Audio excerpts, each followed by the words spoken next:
ఇవాళ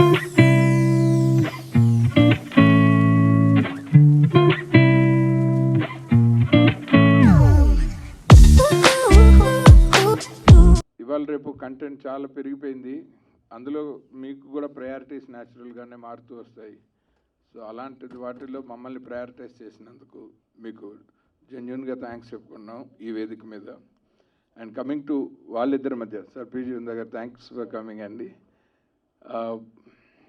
వాళ్ళిద్దరి మధ్య సినిమా గురించి ఎప్పుడు మాట్లాడాల్సి వచ్చినా మొట్టమొదట ప్రొడ్యూసర్ అర్జున్ దాస్యన్ గారి గురించి మాట్లాడాలి. ఎందుకంటే ఈ సినిమా ఆయన పెట్టుకున్న నమ్మకం, పెట్టుబడిని మించిన నమ్మకం, ఆ నమ్మకంతో ఆయన మాతో ట్రావెల్ చేసిన విధానం. ఒక డైరెక్టర్గా నేను హిట్లు చూశాను, ఫ్లాప్లు చూశాను, కానీ నా జీవితంలో ఇలాంటి ప్రొడ్యూసర్ని మాత్రం చూడటం ఇదే మొదటిసారి. Hats off to you sir. నాకు ఎప్పుడు ఒక కోరిక ఏంటంటే, మొదటి నుంచి నేను అసిస్టెంట్ డైరెక్టర్గా ఒక సురేష్ బాబుని, అరవింద్ గారిని, వీళ్ళందరినీ చూస్తున్నప్పటి నుంచి ఎక్కువ మంది చదువుకున్న వాళ్ళు ఇండస్ట్రీకి రావాలి. వాళ్ళలాగే తర్వాత తరంలో కూడా డబ్బున్న వాళ్ళకంటే చదువుకున్న వాళ్ళు రావటం వల్ల ఇండస్ట్రీ మామూలుగా డబ్బున్న వాళ్ళ వల్ల ఒక 3 ఏళ్ళు సినిమాలు తీయగలమేమో, కానీ చదువుకున్న వాళ్ళ వల్ల 30-40 ఏళ్ళు సినిమాలు తీయగలం. అట్లాంటి వాళ్ళు ఇండస్ట్రీకి రావాలని కోరుకుంటుండగా లక్కీగా మా మిత్రుడు అన్నపూర్ణ ఫిల్మ్ స్కూల్లో డీన్గా పనిచేస్తున్న కిరణ్ కుమార్ గారు ఆయన పరిచయం చేశారు. అర్జున్ దాస్యన్ గారు ఆయన ఏరోస్పేస్ ఇంజనీరింగ్ చేసి అందులో ఒక బిజినెస్ చేస్తూ నాక్స్ ఇంజనీరింగ్ టెక్నాలజీ అని, ఆ బిజినెస్ నుంచి ఒక ప్యాషన్ తోటి సినిమాల్లోకి వచ్చారు. సో ఆ ప్యాషనే మమ్మల్ని కలిపింది. సో ఆయన మామూలుగా అయితే ఎవరైనా మీ దగ్గర మంచి స్క్రిప్ట్ ఉంటే, చాలామంది ఇండస్ట్రీలో రెగ్యులర్గా సినిమాలు తీసేవాళ్ళే నన్ను దాదాపు ఒక 10-12 ఏళ్ళుగా కథ అడగట్లేదు, నువ్వు ఏ హీరోని తెస్తావని అడుగుతున్నారు. అలాంటిది అర్జున్ గారు ఒక్కళ్ళే నాకు తెలిసి, సార్ మీ దగ్గర ఏదైనా మంచి కథ చెప్పండి అన్నారు.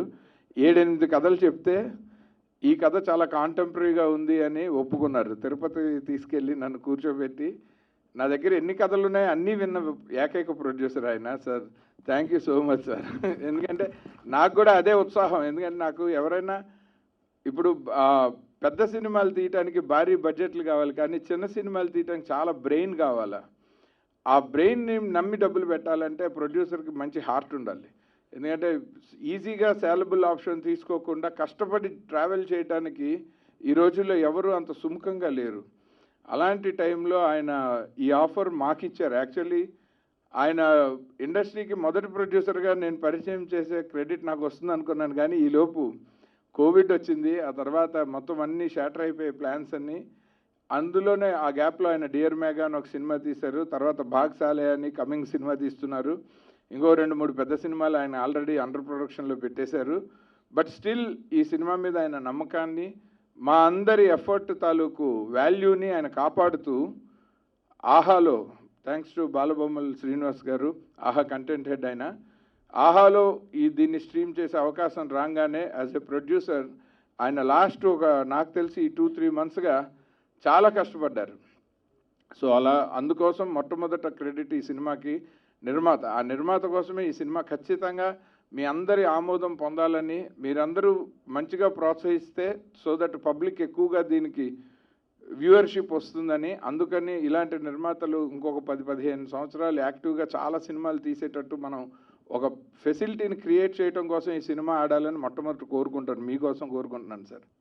సో ఆదిత్య గారు అందరూ క్యాస్ట్ అండ్ క్రూని కవర్ చేశారు కాబట్టి I just want to share Aditya గారి గురించి షేర్ చేద్దాం అనుకుంటున్నాను. అంటే నేను సినిమా తీద్దాం అనుకున్నప్పుడు ఆదిత్య గారిని కలిసినప్పుడు ఆయన నన్ను ఒక 3-4 మంత్స్ టెస్ట్ చేశారు. అంటే నేను చేయగలుగుతానా, మధ్యలో వదిలేసి వెళ్ళిపోతానా అన్న భయం ఆయనకు ఉండింది. బట్ ఐ థింక్ నేను పాస్ అయ్యాను. సినిమా అయితే తీశాను. రిజల్ట్ ఎలా ఉన్నా అది ఆడియన్స్ చేతిలో ఉంది, భగవంతుడి చేతిలో ఉంది, మనం ఏం చేయలేం దానికి.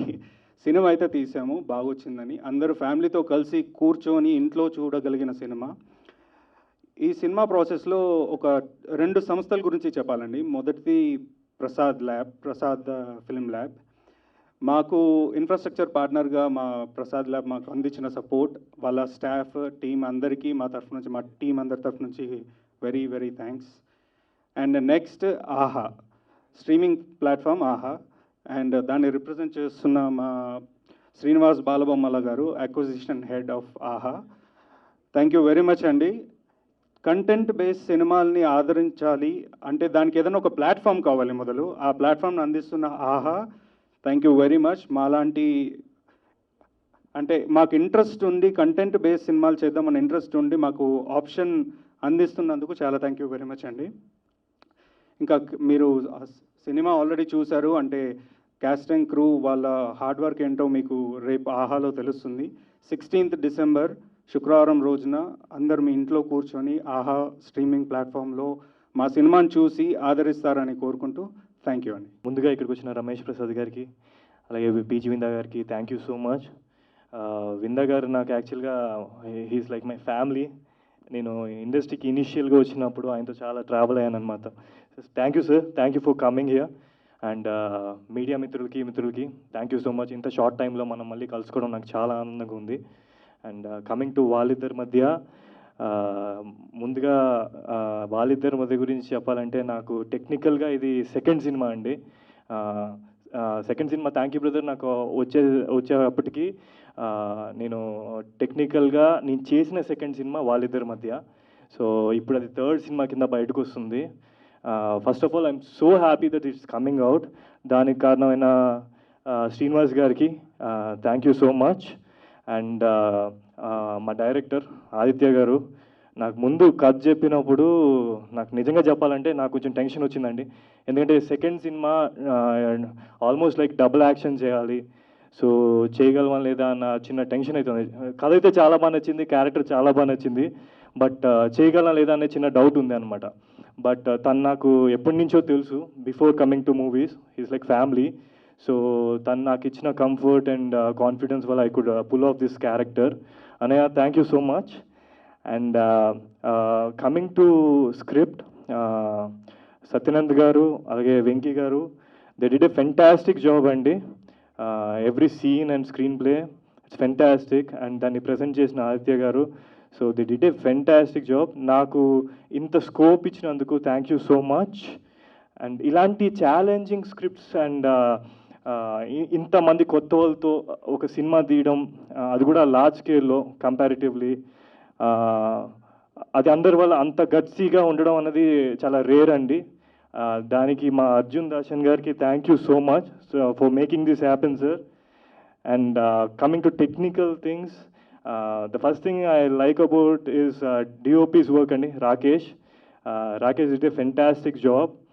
And even music Madhushree garu, ఆవిడ ఫస్ట్ సినిమా అయినా సరే చాలా మంచి కంపోజిషన్స్ ఇచ్చారు. My favourite is Okapari. Thank you for that. And everyone who work for this film, thanks for the support and looking forward మీకు మూవీ నచ్చాలని కోరుకుంటున్నాను. Thank you each and every. చెప్పాలంటే first నేను ఆదిత్య గారి గురించి చెప్పాలి. 2017లో ఆదిత్య సార్ ఒక లైవ్ పర్ఫార్మెన్స్లో చూశారు నన్ను. అండ్ అప్పుడు నేను ఓన్ కంపోజిషన్స్ ప్రజెంట్ చేశాను అనమాట స్టేజ్ మీద. And that was the first time Aditya sir చూశారు అండ్ నా కంపోజిషన్స్ వినిపించడం జరిగింది. దాని తర్వాత 2 years ఆల్మోస్ట్ రకరకాల టెస్ట్లు పెట్టారు ఆదిత్య సార్. నాకు ఒక చిన్న సిచ్యువేషన్ ఇచ్చి నాకు ఇది 12 hours ఈ పాట కావాలి ఆర్ 1 dayలో ఈ పాట కావాలి, ఇలా రకరకాల టెస్ట్లు జరిగాయి నాకు. అండ్ ఒకరోజు అలానే నాకు థర్స్డే రోజు కాల్ వచ్చిందనమాట ఆదిత్య సార్ దగ్గర నుంచి. ఒక చిన్న సిచ్యువేషన్ చెప్పారు. స్కైప్ కాల్లో హీరోయిన్ ఫస్ట్ టైం చూస్తే మీరు ఎలా ఎక్స్ప్రెస్ చేస్తారో దీని మీద లిరిక్ మీరే రాసి పాడి ప్రోగ్రామ్ చేసి నాకు పంపించండి అని. నేను అది కూడా టెస్ట్ అనుకునే చేసేసాను, పాట పంపించాను. పాట అర్జున్ దాసన్ గారికి వినిపించేశాక నాకు చెప్పారు this is going for a movie. నేను ఇంగ్లీషు తెలుగు మిక్స్ చేస్తాను. It's only way I could communicate to you certain extent. నా పేరు Ramesh Prasad, more well known as the son of L.V. Prasad, who is a doyen of the industry, you all know.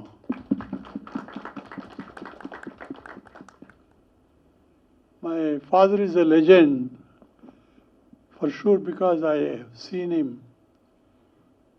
working like a miracle man. From scratch, from nothing, zero. He never went to school. He didn't know Hindi or English. course, he knows Telugu, for sure. So, we are from a place near Vijayawada called Eluru, in a village called Somavarapadu.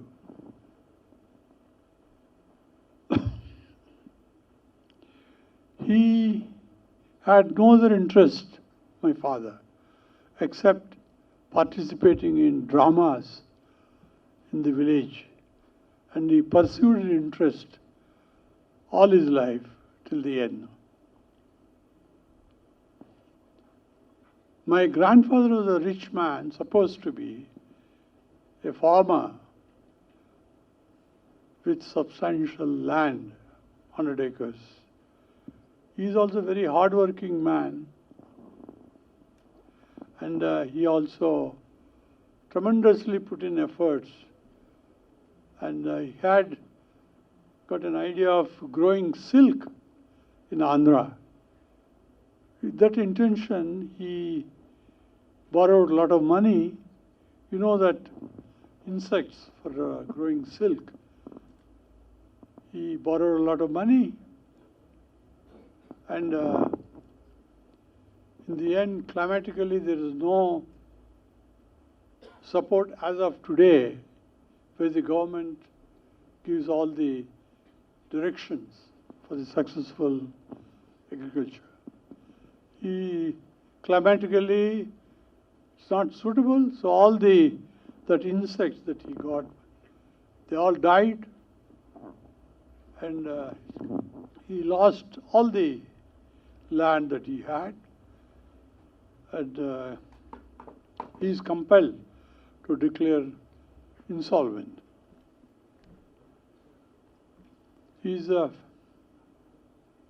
My father had 5 brothers, 1 sister, and very well-to-do family, to be very frank. My grandfather was very well known. So with that shock, the trauma that was there in those years, ఎవరైనా insolvency declare చేస్తే, he will be looked down. Nobody will give their children in marriage, and there will be almost they are kept aside. My father couldn't bear this, and one year, 31st of December, end of the year, he decided he couldn't take up the trauma of this insolvency and all that. So he had only 100 rupees in his pocket. He didn't know Hindi, English, nothing at all. He left my mother. They got married during that time only, without telling anybody. The night he left home. Next morning, everybody thought he's missing, and it must be a big setback to the family. But my mother must have taken all the beatings, agony and all that. And my father, they didn't know where he went. He headed straight to Bombay, and we came to know of it later. Because if you remember those years, Vadya Movietone used to make action films, Hunterwali Ki Beti, and all that type of films, in which my father was following, taking interest in participating in dramas in village. Then he went straight to studios in Bombay. So many were there not many though. So he struggled, he couldn't enter the gates for some time. Then he succeeded in getting a job as a gatekeeper in one of the studios there. His salary was very, very meager. Those years, it was like that. Initial స్టేజెస్లో జరిగింది. So this is one of the best example of first impression is best impression. ఎందుకంటే ఈ మూవీలో నాకు chance రావడం వల్ల there was so much of positivity in me about movie making, about the process, about the industry, about the people here. So మనకి ఎలాంటి experience జరుగుతుంటుందో మనకు అలాంటి ఒపీనియన్ ఉంటుంది, as simple as that. So luckily నాకు అంత మంచి టీమ్స్ దొరకడము, మంచి projects దొరకడం, మంచి రోల్స్ దొరకడం, ఇవన్నిటితో ఏమవుతుందంటే I feel so encouraged. Especially Aditya sir నాకు జీరో నాలెడ్జ్ ఉన్నప్పుడు వచ్చాను యాక్చువల్లీ ఈ మూవీలోకి. నాకు మహేష్ గంగిమల్ల గారు ఇట్లా ఆడిషన్స్ అవుతున్నాయి అక్క, ట్రై చేయండి అని ఇట్లా ఆడిషన్ వీడియో చేసి పంపించండి అంటే ఏదో క్యాజువల్గా చేసి పంపించాను. And then I got a call from the office that I'm selected. నేను ఇలా ఎవరితోనూ మాట్లాడుతూ ఇట్లా V.N ఆదిత్య గారు మూవీలో ఛాన్స్ వచ్చిందంటే అక్కడున్న 4-5 లైక్ వాట్ V.N ఆదిత్య గారా అని అన్నప్పుడు that was the first time I was like oh he seems to be some big man. నాకు అప్పుడు తెలిసింది V.N ఆదిత్య గారు ఏంటనేది. ఫస్ట్ హ్యాండ్ ఇన్ఫర్మేషన్ అక్కడ దొరికింది. అండ్ దెన్ తనతోని ట్రావెల్ చేస్తూ వర్క్, ఆ తర్వాత it was like picnic for us. అంత ఎంజాయ్ చేసాం, everyone we enjoyed so much. And sadly ఈ మధ్యలో కోవిడ్ రావడం వల్ల కొంచెం డిలే అయిపోయింది.